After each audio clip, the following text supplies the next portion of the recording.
How do I deal with this super, super aggressive guy? Now, this is a phenomenal question, and it happens all the time on the mat. So let's first maybe understand why somebody would be super aggressive. I think there's two reasons. It will at least break it down in those two categories. One is somebody who's extremely competition driven. Somebody who is, their goal is really to compete and push themselves physically and really apply some of those control points and pressure points to gain advantage over the situation.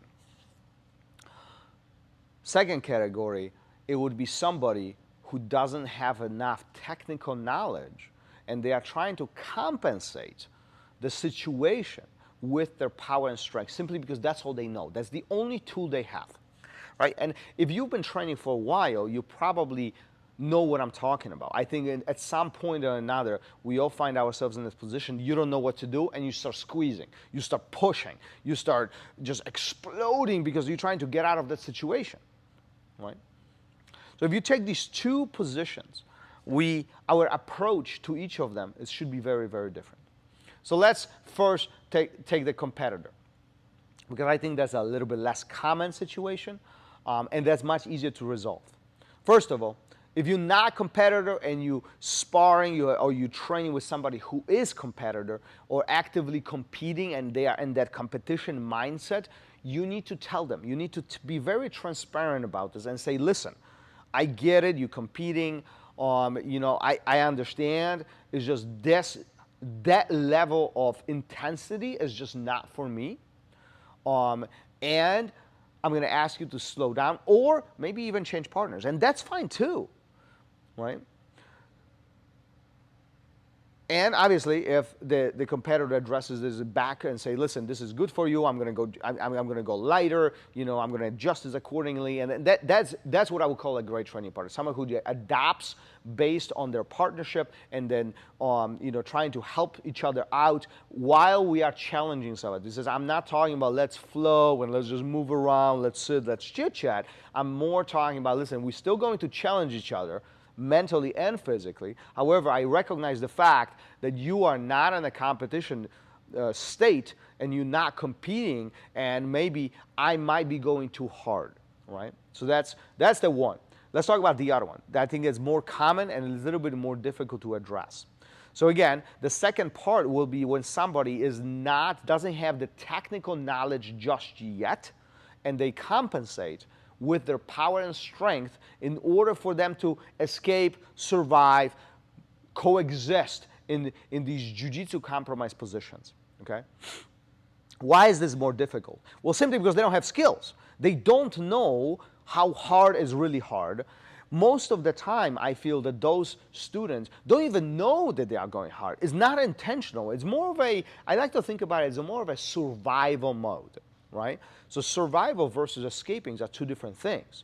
Survival, we are just not making any logical steps, and that's a key, logical steps towards the escape. We are very explosive. We are trying to just literally survive the moment.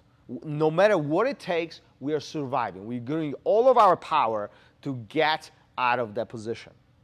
Now, defending and escaping is very different. Those are strategic motions, strategic steps that we are taking towards a goal that we have established for ourselves. Now, often, defending and escaping is very strategic. It's by far more technical. It requires by far less energy. It's more efficient. Now, survival mode often is not efficient. Survival mode is most of the time, really putting all the efforts, everything that we got in our tank, really to coexist and wait out the storm that's happening to us. So one, how do we solve this? One, you need to talk to your partner.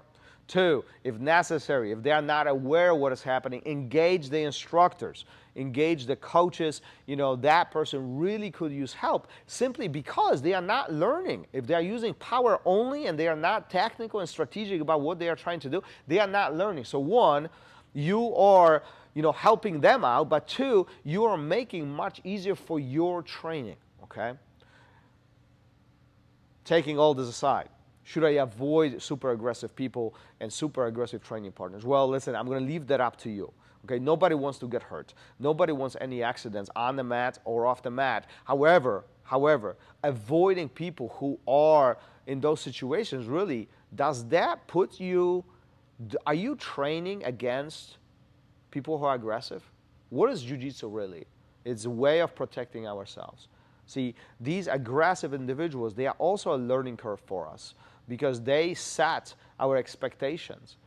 And they set this bar pretty high as far as this aggressive approach. And if we can protect ourselves from them, well, then we pretty much can protect ourselves, anybody who is less aggressive too, right? So there is a give and take moment here that I would like you to think about. Again, nobody wants to get hurt. Nobody wants to quit jiu-jitsu or have an unpleasant experience on the mat. But at the same time, open communication between partners, maybe getting coaches and instructors involved, really could help how this aggressive person miles down a little bit, at the same time is a very good training tool for you, very good training partner for you. Peace.